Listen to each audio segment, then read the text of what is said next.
দর্শক, স্বাগত জানাচ্ছি ওয়ার্ল্ড আপডেটে। আজকে যথারীতি আলোচনার বিষয়ে বড় অংশ জুড়েই থাকবে ভারত পাকিস্তান যুদ্ধ পরিস্থিতি। আপনারা জানেন যে গত কয়েকদিন তুমুল উত্তেজনার পরে মার্কিন প্রেসিডেন্টের সরাসরি উদ্যোগে এই ভারত পাকিস্তান যুদ্ধবিরতি হয়েছে। তো এরপরেও নানান প্রসঙ্গ, নানান কিছু আলোচনায় আসছে, ক্ষয়ক্ষতির পরিমাণ আসছে বা কিছু ফেক ক্লেইম এগুলোর ব্যাপারে কথা আসছে। আমরা শুরুতেই একটু আলোচনা করতে চাই যে আসলে এই যুদ্ধে কে জিতলো, কে হারলো। ভারতের পক্ষ থেকে হামলার সময় অপারেশন সিঁদুর নামে যে হামলাটা হয়, তো এই হামলার সময় বেশ কিছু দাবি করা হয়েছে এবং এই দাবিগুলো বিশ্বাসযোগ্য প্রমাণ আকারে খুব কমই আমরা জানতে পেরেছি। এটা ভারতের পক্ষ থেকে দাবি করা হয়েছে, ভারতীয় মিডিয়া এটা ফলাও করে প্রচার করেছে। তো কিন্তু এর সপক্ষে যে এটাই প্রমাণ এমনটা আমরা দেখিনি। তবে ক্ষয়ক্ষতি হয়েছে এটা মানে সহজেই অনুমেয় এবং এটা ক্ষয়ক্ষতিটাও কম নয়। এটা আমরা আজকে দেখছি যে পাকিস্তানের আন্তর্জাতিক বিমানবন্দর শেখ জায়েদ বিমানবন্দর ক্ষতিগ্রস্ত হয়েছে। আমরা স্যাটেলাইট ইমেজের মাধ্যমে দেখেছি যে ভেলোরি এয়ারবেজ ব্যাপক ক্ষয়ক্ষতির শিকার হয়েছে। এছাড়াও আরও বেশ কয়েকটি এয়ারবেজ এবং সামরিক ঘাঁটিতে আক্রমণ চালিয়েছে ভারত। পক্ষান্তরে পাকিস্তানের পক্ষ থেকেও মানে 5টি যুদ্ধ বিমান ভূপাতিত করা দেওয়ার যে দাবি সেটি আমরা দেখেছি। তবে এই যুদ্ধ বিমান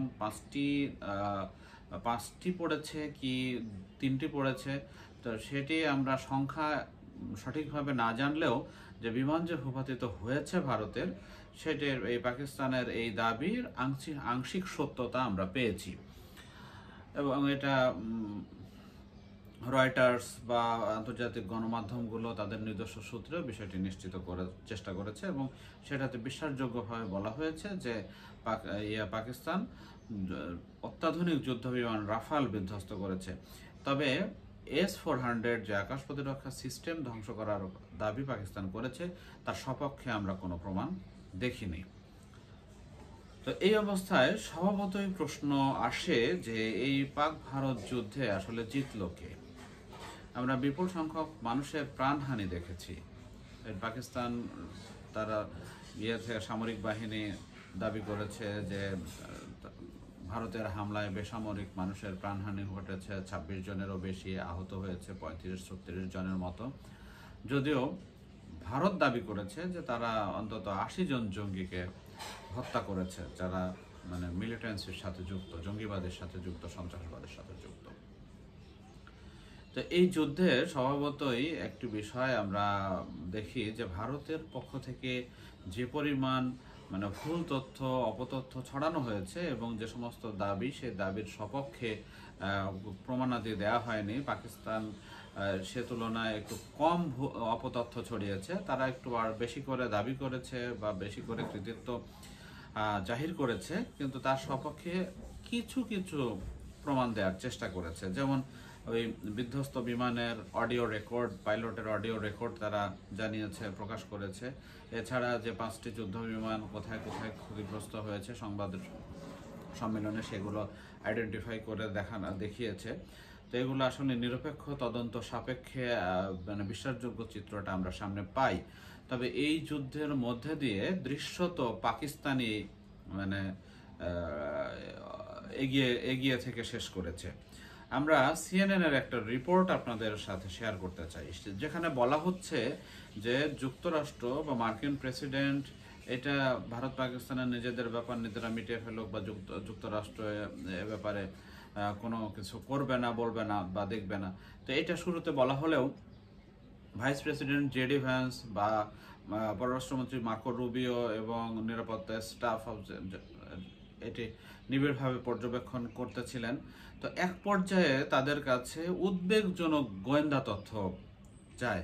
তো সেই উদ্বেগজনক গোয়েন্দা তথ্যের ভিত্তিতে 3 জনই একমত হন যে বিষয়টি নিয়ে নরেন্দ্র মোদীর সাথে আলাপ করা দরকার এবং নরেন্দ্র মোদীকে বিষয়টা জানানোর পরে তিনিও সায় দিলে তখন ইসলামাবাদের সঙ্গে যোগাযোগ করে একটা যুদ্ধবিরতির একটা রাস্তা তৈরি করা হয়। তবে এই যুদ্ধবিরতির শর্ত নিয়ে কিন্তু তখন কোনো আলোচনা হয়নি বা এখনো আলোচনা হয়নি। শুধু যুদ্ধবিরতি এইটা নিয়েই আলোচনা হয়েছে যে দুই পক্ষই থামা দরকার, এবং না থামলে এই বিপদ বা এই সংখ্যাগুলো রয়েছে। তো এক পর্যায়ে দুপক্ষই একমত হয়েছে যে ঠিক আছে, আমরা তৃতীয় কোথাও আলোচনায় বসার শর্তে আমরা যুদ্ধবিরতিতে সম্মত হয়েছি। তবে সিএনএন মার্কিন প্রশাসনের শীর্ষ কর্মকর্তার মাধ্যমে উদ্বেগজনক খবরের বিস্তারিত কিছু জানায়নি। তো এই উদ্বেগজনক খবরটা কি, এটা আসলে মানে পুরো রিপোর্টেও বলা হয়নি, যেহেতু মার্কিন প্রশাসনের তরফ থেকে এই বিষয়টিকে মানে খুব গোপনীয় হিসেবে দেখানো হয়েছে। ফলে আমরা মানে অনুমান করতে পারি, কিন্তু এই বিষয়টি নিশ্চিত করে বলা মুশকিল যে উদ্বেগজনক গোয়েন্দা তথ্যটা কি। সহজে প্রশ্ন আসে, পাকিস্তান কি তার নিউক্লিয়ার প্রস্তুত করেছিল যে ঠিক আছে আমরা অন্তত দু একটা টেস্ট করি? অথবা আরেকটু উদ্বেগজনক তথ্য এটা হতে পারে, এটা আমার জামশন আর কি, অনুমান, সেটা হলো যে পাকিস্তান ভারতীয় বিমান শক্তির এমন ক্ষতি করেছে যেটি দিয়ে মানে এই যুদ্ধ কন্টিনিউ করা ভারতের পক্ষে সম্ভব নয়।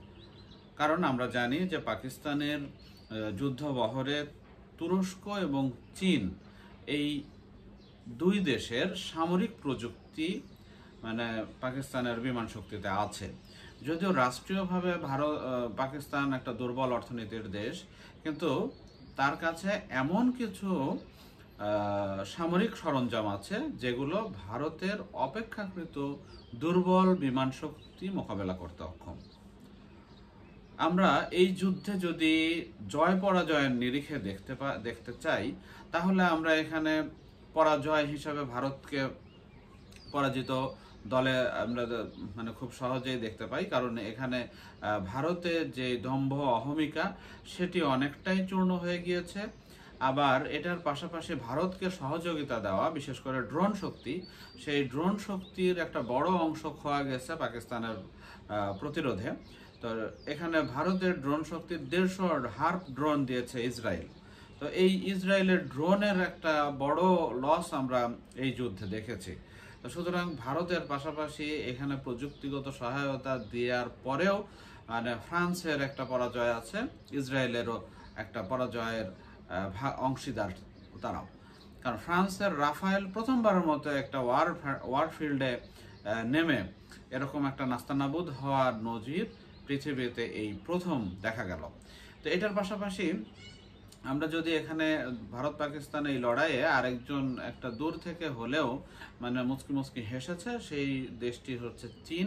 কারণ চীনের যে যুদ্ধ বিমান সেটি দিয়েই মূলত রাফায়েলকে ঘায়েল করা হয়েছে। শুধু রাফায়েল না, এই যুদ্ধে মোটা অংশে চীনের যুদ্ধ বিমানগুলো, বিশেষ করে J-10C এবং J-15C 17C, তো এই যে যুদ্ধ বিমান দুটি বেশ ভালো পারফর্ম করেছে। তার মানে চীনও ওয়ারফিল্ডে প্রথমবারের মতো পরীক্ষায় উত্তীর্ণ হয়েছে, এবং তাদের যুদ্ধ বিমান যে কতটা কার্যকর তার একটি পরীক্ষা হয়েছে। ফলে আমরা এই যুদ্ধে মূলত ভারত পাকিস্তান কে জিতেছে এটা নিয়ে আমরা তর্কাতর্কি করতেই পারি।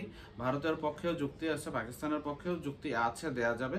কিন্তু মোটা দাগে এই যুদ্ধের মাধ্যমে ফ্রান্সের একটা বড় ধরনের ধরা খাওয়ার মতো অবস্থা আছে, এবং ইসরায়েলেরও বড় ধরনের ধরা খাওয়ার মতো অবস্থা আছে, ভারত তো আছেই। আর এখানে পাকিস্তানের পাশাপাশি এই যুদ্ধে দারুণভাবে পারফর্মার হিসেবে তুর্কি ড্রোন এবং চীনা যুদ্ধ বিমানের ভালো একটা কৃতিত্ব বা ভালো একটা অর্জন এই পালকে যুক্ত হয়েছে, এটি সহজেই বলা যায়।